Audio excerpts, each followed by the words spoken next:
සුබ දවසක් ආදරණීය දුවේ පුතේ. අපි අද කතා කරන්න හදන්නේ 6 ශ්‍රේණියේ 17 වෙනි ගණිත පාඩම. 17 වෙනි ගණිත පාඩම සංඛ්‍යා වර්ග හා සංඛ්‍යා රට. හරි, අපි මුලින්ම බලමු සංඛ්‍යා වර්ග යටතේ ඉරට්ට සංඛ්‍යා කියන්නේ මොනවද කියලා. ඔබ හොඳින්ම දන්න සංඛ්‍යා වර්ගය ඉරට්ට සංඛ්‍යා. මොනවද මේ ඉරට්ට සංඛ්‍යා කියන්නේ? ඉතිරි නැතිව දෙකෙන් බෙදෙන සංඛ්‍යා තමයි අපි ඉරට්ට සංඛ්‍යා කියලා කියන්නේ. ඉතිරි වෙන්නේ නැතුව දෙකෙන් බෙදන්න පුළුවන් නම් අපි ඒ සංඛ්‍යා වලට කියනවා ඉරට්ට සංඛ්‍යා කියලා. බිංදුවෙන් පටන් ගන්න ඉරට්ට සංඛ්‍යා ටික අපිට ගොනු කරලා ලියන්න පුළුවන් 0 2 4 6 8 10 12 14 ආදී ලෙස අපිට ලියා දක්වන්න පුළුවන්. ඒ වගේම සංඛ්‍යාවක් අපිට දුන්නට පස්සේ ඒ සංඛ්‍යාව ඉරට්ටේ සංඛ්‍යාවක්ද කියලා හඳුනගන්න ඉතා පහසුයි. පූර්ණ සංඛ්‍යාව එක ස්ථානයේ අග ඉලක්කම ලෙස 0 2 4 6 සහ 8 ඉලක්කම් වලින් එකක් කියදෙනවා නම් අපි යන්නේ සංඛ්‍යාව ඉරට්ටේ සංඛ්‍යාවක් ලෙස හඳුනා ගන්න. බලමු ඔත්තේ සංඛ්‍යා. ඔත්තේ සංඛ්‍යා. එහෙනම් ඉරට්ටේ සංඛ්‍යා කිව්වේ හරියටම ඉතිරි නැතුව දෙකෙන් බෙදෙන සංඛ්‍යානේ. එහෙනම් දෙකෙන් බෙදුව විට එකක් ඉතිරි වෙනවා නම් අපි යන්නේ ඒ සංඛ්‍යා වලට කියනවා ඔත්තේ සංඛ්‍යා කියලා. එතකොට ඔත්තේ සංඛ්‍යා බිංදුවෙන් පටන් ගන්න ඔත්තේ සංඛ්‍යා විදිහට ලැබෙන්නේ 1 3 5 7 9 11 13. තව ඉදිරියට තියෙන බව පෙන්වන්න තමයි අපි 33ක් යොදලා තියෙන්නේ. එහෙනම් ඔත්තේ සංඛ්‍යා අපි හඳුනගන්නේ කොහොමද? එක ස්ථානයේ ලෙස 1 3 5 7 සහ 9 ඉලක්කම් වලින් එකක් යෙදෙනවා නම් අපි යන්නේ ඒ සංඛ්‍යාව ඔත්තේ සංඛ්‍යාවක් ලෙස හඳුනගන්න. හරි, අපි දැන් ඉගෙන ගත්ත දේ ප්‍රශ්නයකට යොදාගමු. ඉතා වැදගත්. 0වත් 10ත් අතර ඔත්තේ සංඛ්‍යා ලියන්න. අපිට පේනවනේ කහපාටින් අතර. ඉතා වැදගත් වචනය අතර. එතකොට අපි ලියන්න ඕන 0වත් 10ත් අතර තියෙන ඔත්තේ සංඛ්‍යා ටික පමණයි. 1 3 5 7 සහ 9 තමයි 0වත් 10ත් අතර තියෙන ඔත්තේ සංඛ්‍යා ටික විදිහට ලැබෙන්නේ. 0 සිට 10 දක්වා ඉරට්ට සංඛ්‍යා අපිට ලියන්න කිව්වා. 0 සිට 10 දක්වා. අන්න එතන වචනේ දක්වා. අපි ලියාගෙන යමු. 0 ලියන්න පුළුවන් 0 සිට කියලා තියෙනවා. එහෙනම් 0 2 4 6 8 10 අපි ලියන්නේ නැහැ. නේද? ඉතා වැදගත් එක. දක්වා කියලා ලියනකොට අපි 10 සඳහන් කරන්නේ නැහැ.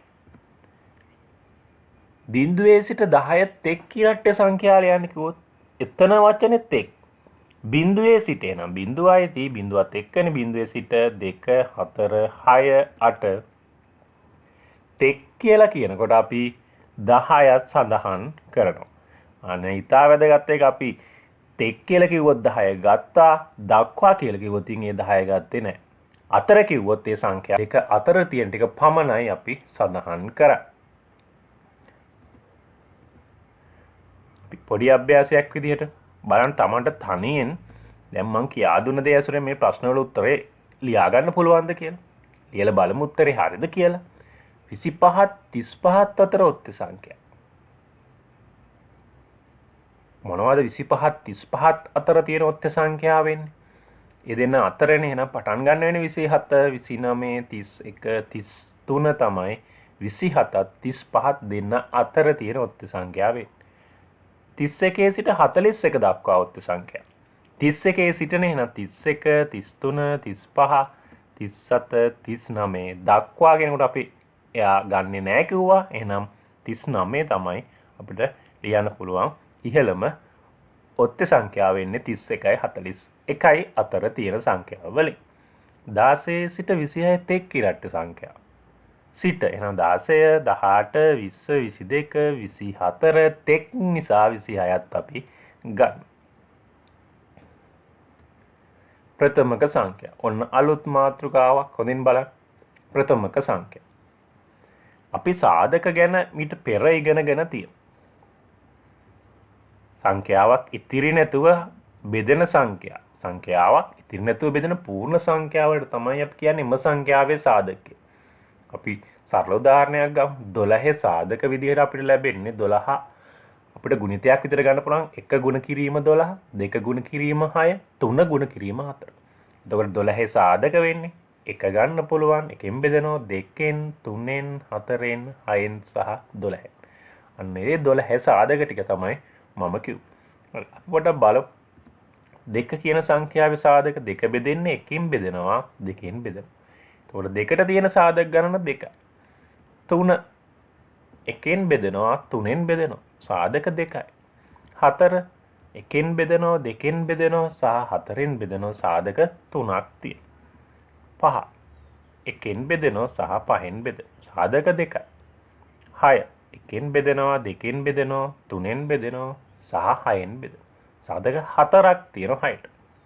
7 1ෙන් බෙදනවා සහ 7ෙන් බෙදනවා සාධක ගණන 2යි. දැන් මම කහ පාටින් දක්වලා තියෙන සංඛ්‍යා ටික බලන්න. 2 3 5 7.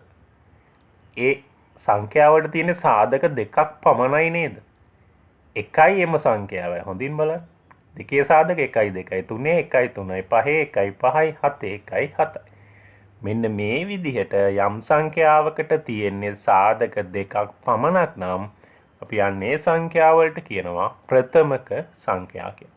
යම් සංඛ්‍යාවකට තියෙන සාධක දෙකක් පමණක් නම් අපි ඒ සංඛ්‍යාවලට කියනවා ප්‍රථමක සංඛ්‍යා කියලා.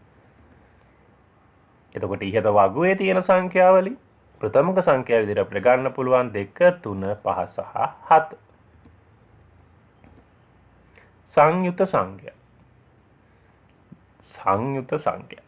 කලින් වගුවේම තියෙන සංඛ්‍යා ටික අපි ගත්තොත් අපිට මතක ඇති 4ට අපිට ලැබුණනේ සාධක කීයක්ද? 3ක්. ඒ වගේම 6ට ලැබුණ සාධක 1 2 3 සහ 6 සාධක 4ක්.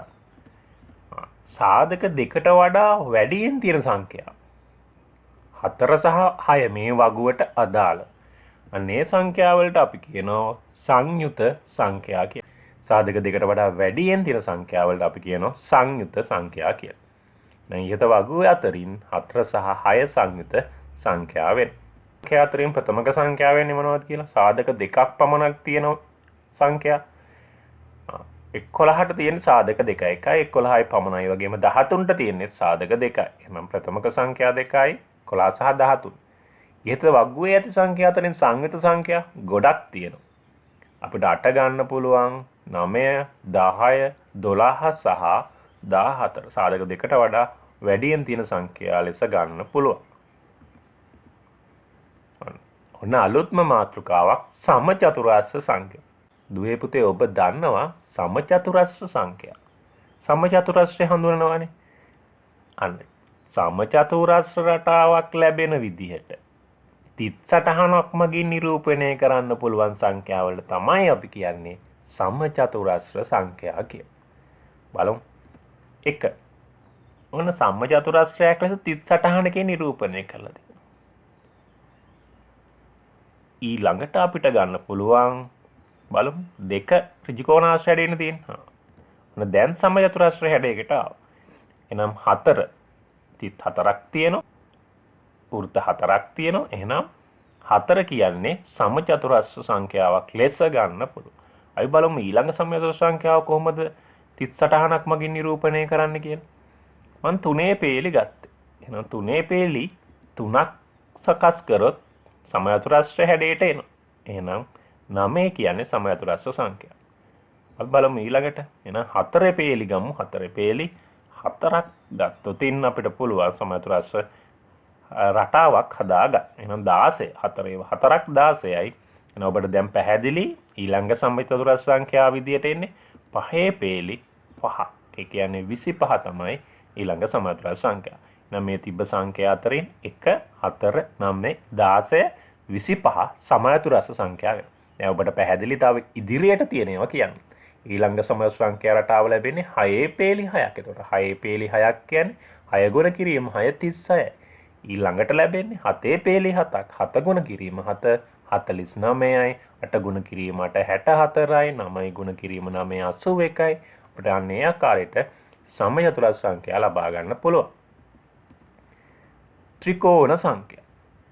දැන් ඔබට පැහැදිලි සමචතුරාර්ය සංඛ්‍යා ගැන අරගෙන දැන් ත්‍රිකෝණ සංඛ්‍යා වලට ඇවිල්ලා තියෙනවා. එහෙනම් ත්‍රිකෝණ සංඛ්‍යා කියන්නේ ත්‍රිකෝණාකාර ලෙස 38ක් මගින් නිරූපණය කරන්න පුළුවන් නම් අපි යන්නේ සංඛ්‍යා වලට කියන ත්‍රිකෝණ සංඛ්‍යා කියලා. හරි. එක අපි සමචතුරාර්ය සංඛ්‍යාවක් ලෙසත් කතා කරා. දැන් මේක ත්‍රිකෝණයක් විදියටත් වටින් ඇඳොතින් ත්‍රිකෝණයක් විදියටත් ගන්න පුළුවන්. එහෙනම් මේක කියන්නේ ත්‍රිකෝණ සංඛ්‍යාව. අපි ඊළඟ බලමු. දෙකට මැද්දෙන් වෘත්තය දැම්ම. දැන් ත්‍රිකෝණ හැඩයට ආවා. ඒ කියන්නේ 3 කියන්නේ ත්‍රිකෝණ සංඛ්‍යාව. ඊළඟ ත්‍රිකෝණ සංඛ්‍යාව බලමු. ඔන්න මම යටට ගත්ත 3 පේලිය. ඊට මැද්දට තව දෙකක් දැම්මා. එහෙනම් මේ මැද්දට තව එකක් දැම්මා. ඔක්කොම 3යි 5යි 6යි. එහෙනම් 6 කියන්නේ ත්‍රිකෝණ සංඛ්‍යාව. ඊළඟ ත්‍රිකෝණ සංඛ්‍යාව. යටෙන් පේලියට 4යි 3යි 2යි 1යි. එහෙනම් 10 කියන්නේ ත්‍රිකෝණ සංඛ්‍යාව. දැන් ඔබට පැහැදිලි මේ රටාවත් නැවත කලින් විදිහටම යටට 5ක් එනවා. ඊට උඩ එකට 4යි. එහෙනම් ඊට උඩ එකට 3යි 2යි 1යි. එකතු කරගෙන පස්සේ 15ක් විදිහට එනවා. එහෙනම් 1 3 6 10 15 අපි ත්‍රිකෝණ සංඛ්‍යා ලෙස හඳුනා ගන්න පුළුවන්. දැන් යම්කිසි රටාවකුත් තියෙන බලන්න 1 ළඟට 3 තමයි ත්‍රිකෝණ සංඛ්‍යාවක් ලෙස ලැබෙන්නේ. එතන පරතරය 2යි. 3 ඉඳන් 6ට පරතරය 3යි. 6 ඉඳන් 10ට පරතරය 4යි. 10 ඉඳන් 15ට පරතරය 5යි. එහෙනම් ඊළඟ ත්‍රිකෝණ සංඛ්‍යාවෙන් තව 6ක පරතරයකින් 15යි 6යි 21යි. ඊළඟ ත්‍රිකෝණ සංඛ්‍යාවෙන් තව 7ක පරතරයෙන් එන 21යි 7යි 28ක් විදිහට තමයි ලැබෙන්නේ. හරි අපි ප්‍රශ්නයක් බලමු. 1 සිට 100 තෙක් ඇති සමචතුරස්‍ර සංඛ්‍යා ලියන්න. ඔන්න දුවේ පුතේ ඉතා වැදගත් 100 තෙක් වචනේ අපි ඉගෙන ගත්තනේ. තෙක් කිව්වොතින් අපිට 100 සමචතුරස්‍ර සංඛ්‍යාවක් නම් මෙයාවත් ගන්න පුළුවන්. නම් 1 සිටනේ එක සමචතුරස්‍ර සංඛ්‍යාවක් 4 9 16 25 6 6ෙන් ගුණ වුණාම 36 7 7ෙන් ගුණ වුණාම 49 64 81 100ත් සමචතුරස්‍ර සංඛ්‍යාවක් ලෙස එනවා. 10 ගුණ කිරීම 10 කියන්නේ 100යි. k සිට 50 ත්‍රිකෝණ සංඛ්‍යා 1 3 6 10 15 මං කිව්වා පරතර කතාව. 15යි 21 අතර පරතරය 6යි 21යි 28 අතර පරතරය 7යි 28ට 8ක් එකතු වුණාම 36යි 36ට 9ක් එකතු වුණාම 45යි. නම් ත්‍රිකෝණ සංඛ්‍යා ලෙස එන්නේ ඒ විදිහට තමයි ත්‍රිකෝණ සංඛ්‍යා ලැබෙන්නේ. සංඛ්‍යා රටාවක් ඔබ හොඳින් හඳුනන. අපි ගමු දෙකෙන් පටන් ගන්න ක්‍රමයෙන් වැඩි වෙන පිළිවෙල ලියූ ඉරට්ට සංඛ්‍යා රටාව. 2 4 6 8 10. අපි 33ක් යොදන්නේ තව මේ සංඛ්‍යා රටාව ඕන තරම් පද තියෙනවා. අපිට ඒ සියල්ල ලියන්න බෑ. අපි 33ක් ලියලා කියනවා හරි. තව ඉස්සරහට සංඛ්‍යා තියෙනවා කියලා. 16න් පටන් ගෙන ක්‍රමයෙන් වැඩි වෙන පිළිවෙල ලියූ සමචතුරස්‍ර සංඛ්‍යා රටාව ලියමු බලන්න. 16න් පටන් ගන්න තියෙන්නේ එකෙන් පටන් ගන්න නෙමෙයි. නිසා ඉතා වැදගත් ප්‍රශ්නේ හොඳින් කියව ගන්න එක. ප්‍රශ්නේ හොඳින් කියවලා තේරුම් ගන්න එක. 16 25 36 සහ 49 විදිහට අපිට ගන්න පුළුවන්. හරි. ඔන්න දුවේ පුතේ අපි අද කතා කරා සංඛ්‍යා වර්ග සහ සංඛ්‍යා රටා කියන පාඩම ඉතා රසවත් සහ පැහැදිලි වෙන ලෙස. එහෙනම් අපි ඊළඟ දවසේ තවත් අලුත් පාඩමකින් හමු වෙමු.